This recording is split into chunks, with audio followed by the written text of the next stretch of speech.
Basic idea of providing the gas pressure in the cables is that one is to avoid the voids and the other one is to avoid the ionization.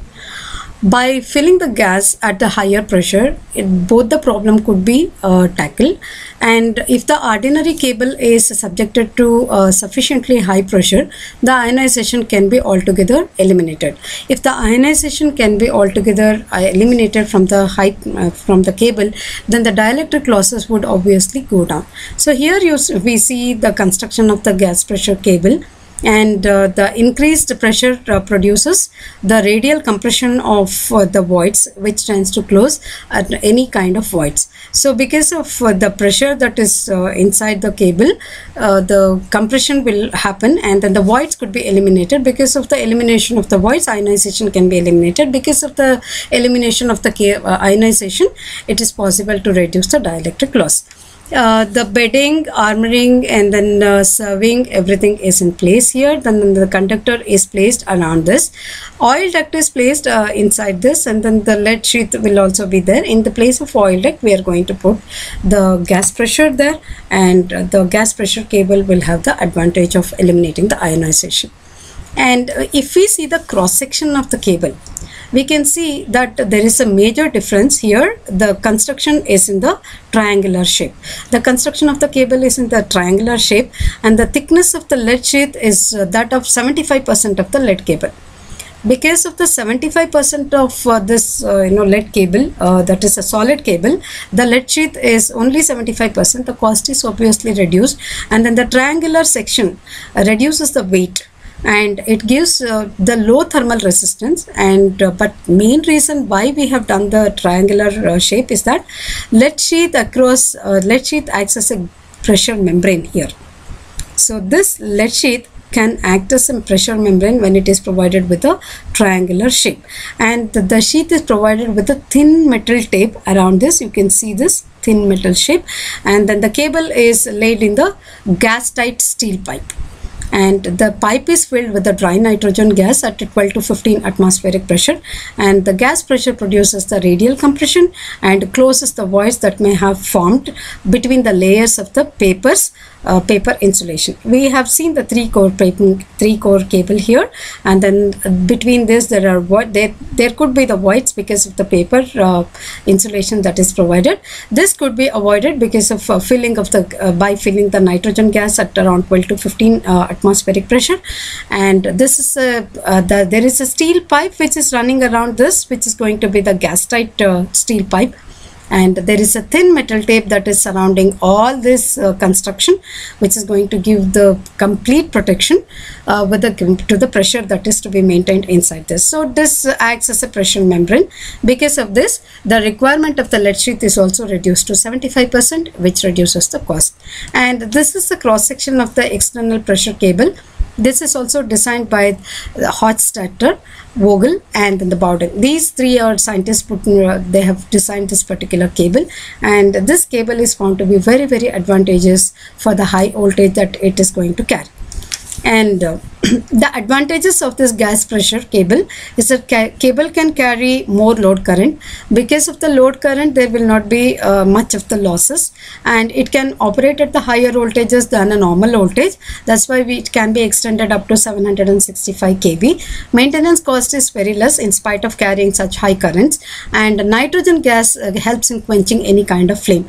Because of the high voltage, there could be a severe like the heat that could be produced, and because of any kind of minimum that is a little damage that could happen, or over the time of usage there could be a breakdown of the insulation which may result in the fire. But because of the presence of the nitrogen, it is going to quench the flame at that point itself, so the arc will not be like distributed all along the cable, and it will be quenched at the point of instant itself.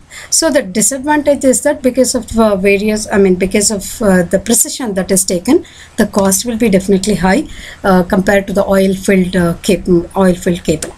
And next we will see gas insulated cables, that is a GIC in short form we are going to call this as. In GIC cables, high pressure sulfur hexafluoride SF6, which is the major one which is going to be used In GIC cable, high pressure sulfur hexafluoride, that is SF6, is used. It fills the small spaces in the oil impregnated paper, which is paper insulation, which is used for the insulation purpose, and it suppresses the ionization. So once it suppresses the ionization process, the losses will be definitely less, and the distribution of the electric stresses will be more uniform. And SF6 is more advantageous for the EHV and the UHV lines, that is extra high voltage and the ultra high voltage lines, and mostly it is used in the HVDC purposes, which you are going to study in the coming semesters, and which is a very much useful gas in case of switch gears and then the relays, and it is insulated with the SF6 gas and is being extensively used for the voltages above 132 kV up to 1200 kV, that is the extra high voltage, that is a EHV, UHV lines. Mostly they use this SF6. The advantage with this SF6 circuit breakers and then the switch gear and then the protection systems is that it is going to reduce the space requirement which is used for the cable stations and then the substations, and these cables are very popular for this, for its short lengths. Wherever there is the river crossing, we can use this, and then without any kind of leakage or any hazards, and it is going to be it is going to demand very less space, and it is going to give the extensive coverage and then the insulation purposes, as well as highly protective in case of highway crossings. So it is a very popular one, and then the GICs are most preferred one for the extra high voltage and then as well as the UHV lines. The other advantages of the GIC lines are that it's going to transfer the heat very efficiently, hence it can carry more current.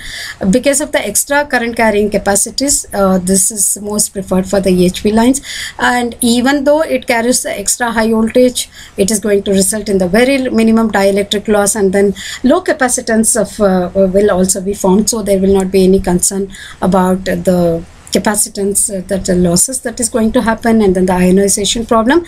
SF6 is a non-toxic gas, and it is chemically very stable, and it is non-inflammable also. So once it is non-inflammable, it shows that it is going to give the highest protection against any kind of arc that might be caused because of any kind of weather conditions. Terminations of GIC cables are very simpler and then the cheaper also, because of the thinner lead material that is going to be used. GICs are going to be very efficient. Gas insulated cables are very efficient for the UHV as well as EHV lines. So after seeing the different type of cables and then depending on the voltage requirements, we can go to the other type of the cable classification, which is basically on the insulating materials. We have seen the cable with the different layers, where we are going to use a different kind of insulating materials to provide the protection to the core or to the conductor. Number of layers of insulating materials are used, which are going to be different in its nature, and even though it is used in conjunction with each other, it is going to provide different kind of insulation against different kind of protections and different kind of demands. So around the conductor, it is going to provide the protection, and it is also going to give the protection from the surroundings.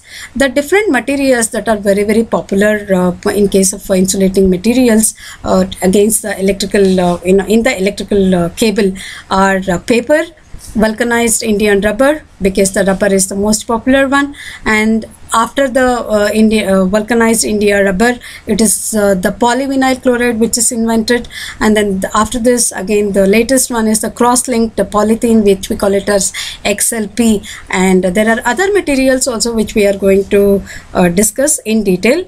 And we have to understand basically what are the properties of the insulating materials that are going to be used in the cable. And we can see here that the impregnated paper, which is going to cover the conductor, and which is going to be majorly used, and this is the vulcanized rubber, which we have seen very popularly seen as the outermost layer. Here it is the PVC, and these are also VIR cables, VIR that is going to cover the outermost layer. PVC is the one which is the latest, which is which is more popular after the rubber cables. And what are the properties of this insulating materials? Insulating materials must have the higher resistivity, it should have the higher dielectric strength, it should have